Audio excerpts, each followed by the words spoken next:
વાલા ભાઈઓ અને બહેનો, આપ સર્વને લોગોસ બાઇબલ સ્ટડી તરફથી હું પ્રેમી સલામ પાઠવું છું. અને આજનો દિવસ એ 13મી ડિસેમ્બર 2024 અને શુક્રવારનો આ નવો દિવસ આપણા જીવનોમાં પ્રભુએ બતાવ્યો. માટે પ્રભુનો ખૂબ આભાર માનતા પ્રભુના નામને ધન્યવાદ આપીએ છીએ. યશાયા તેનો 43મો અધ્યાય અને 25મી કલમ ત્યાં લખવામાં આવ્યું છે કે જે પોતાની ખાતર તારા અપરાધોને ભૂંસી નાખે છે, તે હું જ છું.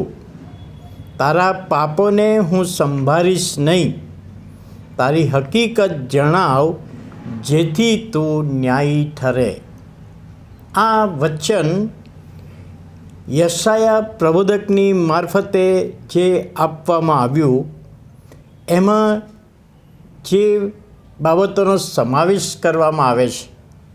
પહેલી બાબત કે તારા અપરાધોને ભૂંસી નાખે છે. ઇસરાયેલી પ્રજાને પોતાનું પાપ યાદ કરાવે છે અને પાપને કે છે ભૂંસી નાખનાર હું છું, એ પાપને દૂર કરનાર હું છું.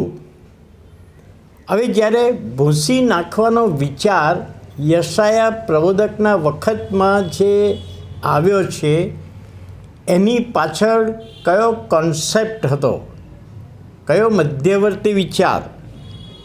કે યશાયાના વખતમાં કોઈ વ્યક્તિ જેને દેવું થઈ ગયું હોય અને જુદી જુદી વ્યક્તિઓ પાસેથી એણે દેવું કર્યું હોય અને એનાથી હવે ભરપાઈ કરવાનું એની પાસે કશું જ રહ્યું નથી, ત્યારે ગામના આગેવાનને મળે અને પોતાની હકીકત જણાવે કે મેં આ વ્યક્તિની પાસે આટલા લીધા છે, આ વ્યક્તિની પાસે આટલા લીધા છે, આ વ્યક્તિની પાસે આટલા લીધા છે અને મારી પાસે ભરવાનું કશું છે નહીં.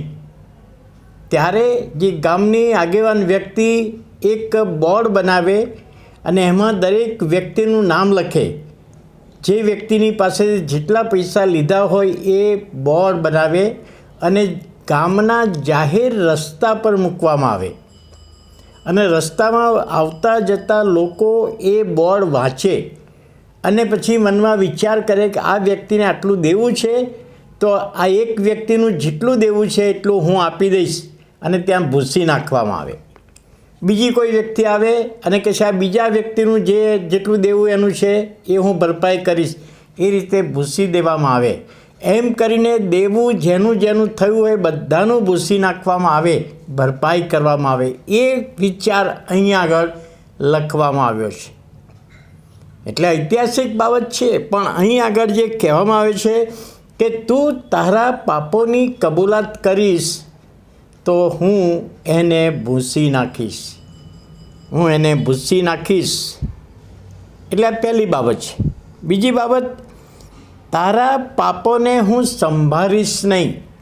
યહોવા એવું કહે છે, તે જે પાપ કર્યું છે, હવે કબૂલાત કરી છે, મેં એને માફી આપી દીધી છે, તો હવેથી એ પાપને હું યાદ કરીશ નહીં.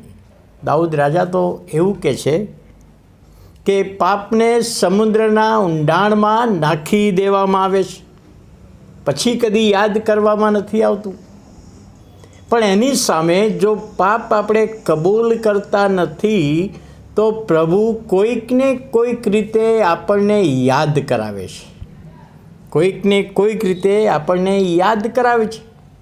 પેલી સમરૂણી સ્ત્રી ઈસુની પાસે પાણી માગતી હતી, મને જીવનનું પાણી આપો. ત્યારે પ્રભુ ઈસુએ શું કહ્યું? જા તારા વરને તેડી લાવ. એમ કરીને યાદ કરાવ્યું કે તું એક પાપમાં છે. એટલે પ્રભુ ઈસુ આજે પણ આપણને કોઈક બાબત દ્વારા આપણું પાપ યાદ કરાવે છે. એટલે અહીંયા કહે છે કે તારા પાપોને હું ફરી કદી યાદ નહીં કરું. અને ત્રીજી બાબત કે છે તારી હકીકત જણાવ.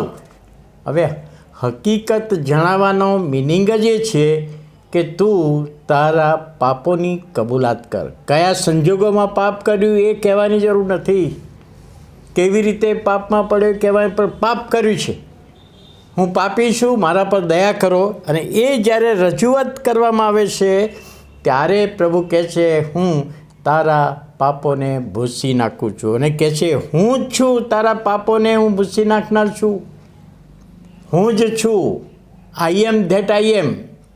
મૂસાને પણ જ્યારે યહોવાની ઓળખ નથી ત્યારે યહોવાએ કહ્યું હું જે છું તે છું.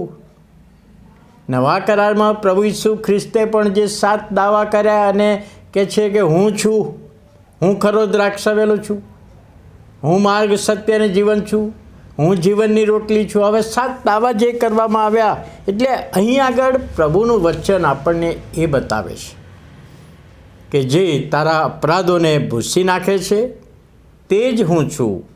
તારા પાપોને હું કદી યાદ નહીં કરું. તારી હકીકત જણાવ જેથી તું ન્યાયી ઠરે, ન્યાયી, ઈશ્વરની દૃષ્ટિમાં ન્યાયી ઠરે. અને વાલા ભાઈઓ અને બહેનો, પ્રભુનો આભાર માનીએ છીએ કે આપણે પ્રભુની આગળ કબૂલાત કરીને પ્રભુએ આપણા પાપોની માફી આપી છે અને આપણને ન્યાયી ગણવામાં આવ્યા છે. તો આવો પ્રાર્થના કરીએ. વાલા પ્રભુ, આભાર માનતા તમારા નામને ધન્યવાદ આપતા સ્તુતિ કરીએ છીએ. આજના નવા દિવસમાં તમારો આશીર્વાદ, દોરવણી, સહાય આ વચન દ્વારા આપો એવી અમે વિનંતી અને પ્રાર્થના પ્રભુ ઈસુના નામમાં માગીએ છીએ. સાંભળો અને માન્ય કરો. આમેન.